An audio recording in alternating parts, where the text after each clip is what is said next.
Universitas Dianuswantoro melalui Center of Excellence Udinus saat ini sedang melaksanakan program penelitian Kedai Reka Matching Fund kedua oleh Kemendikbudristek dengan nama Reka Cipta, penyelarasan pengelolaan rantai pasok, dan penggunaan pada komunitas bawang merah dengan penerapan kecerdasan artifisial. Dalam Matching Fund yang dilaksanakan, terdapat beberapa metode pelaksanaan program yang harus dilakukan. Berikut tahapan dalam metode tersebut. Yang pertama, tahapan inisiasi, yaitu merupakan tahap mengumpulkan big data dengan cara survei, observasi, dan wawancara.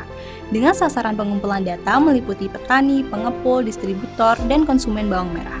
Dalam tahapan ini, survei dilakukan dengan mengambil gambar sasaran melalui kuesioner dengan beberapa variabel, meliputi kebutuhan bibit bawang merah, kebutuhan pestisida, kebutuhan pupuk organik maupun anorganik, dan sebagainya. Lalu ada observasi. Observasi dilakukan dengan mengambil gambar keadaan pertanian seperti jenis tanah, sumber pengairan, dan pemetaan lahan. Yang terakhir yaitu wawancara, yang dilakukan melalui panduan wawancara dengan tujuan untuk memperdalam data kuantitatif yang telah didapatkan melalui survei dan observasi. Yang kedua, tahapan koordinasi. Pada tahapan ini dilakukan focus group discussion atau FGD yang dipimpin oleh fasilitator FGD dengan durasi maksimal 2 jam.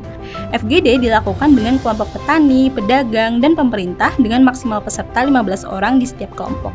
Yang ketiga, tahapan integritas. Tahapan ini meliputi dua hal, yaitu logical integration dan juga physical integration. Pada tahapan logical integration, yang dilakukan adalah merangkum hasil analisa peran dan fungsi dari masing-masing stakeholder menjadi sebuah laporan as-is system yang kemudian hasilnya akan dibuat menjadi analisa to-be system, electronic supply chain management atau ESCM, dan electronic customer relationship management atau ECRM. Lalu, pada tahapan physical integration yang dilakukan adalah membangun blockchain pada teknologi cloud computing untuk menyalurkan informasi antar simpul dalam ekosistem sirkuler ekonomi bawang merah, serta menjaga keamanan data untuk tetap konsisten dengan melakukan uji coba dan evaluasi sistem. Output pada tahapan ini adalah tersedianya blockchain, haki, aplikasi blockchain, dan publikasi ilmiah di jurnal terindeks Scopus. Yang keempat, ada tahapan personalisasi. Pada tahapan ini dilakukan proses analisa data dengan menggunakan feature extraction dan feature selection, yang nantinya akan membentuk pola yang digunakan untuk sistem ESCM dan ECRM. Dalam ekosistem sirkular ekonomi bawang merah, dengan tujuan menguatkan simpul dan rantai nilai bawang merah yang telah terbentuk dengan melibatkan teknologi 4.0. Simpul-simpul tadi kemudian membentuk entitas bisnis berupa usaha mikro kecil menengah atau UMKM, dan teknologi 4.0 di sini berperan untuk mengoptimalkan transparansi dan akuntabilitas rantai nilai bawang merah, serta mengintegrasikan setiap simpul yang ada agar dapat bekerja secara efektif dan efisien. Pada tahapan ini, sekaligus dilakukan kustomisasi, personalisasi, dan deploy aplikasi di lapangan. Yang kelima, tahapan Smart Business Bawang Merah. Dalam Smart Business Bawang Merah, di dalamnya terdiri dari beberapa sub-tahapan yang dilalui. Tahap-tahap tersebut terdiri dari identifikasi, klasifikasi, prediksi, serta preskripsi.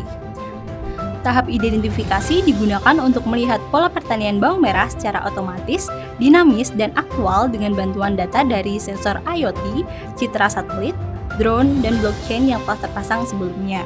Pada tahap ini digunakan untuk mengidentifikasi waktu tanam, luas lahan yang dibutuhkan, besaran pupuk yang diperlukan, serta jumlah tenaga yang dibutuhkan. Selanjutnya, tahap klasifikasi. Tahapan ini adalah tahap yang akan membantu mengelompokkan bawang merah sesuai kualitas dengan bantuan dari computer vision dan machine learning. Kemudian, tahap prediksi adalah tahap yang memprediksi masa tanam dan masa panen dengan menggunakan metode regresi dan time series. Tahap ini dapat mengetahui volume hasil panen pada kurun waktu tertentu, dengan kata lain mempermudah petani, pengepul, dan lainnya dalam menyiapkan besaran tempat penyimpanan bawang merah untuk menjamin tersedianya bawang merah, membantu proses pendistribusian, serta merumuskan berbagai macam strategi dan program.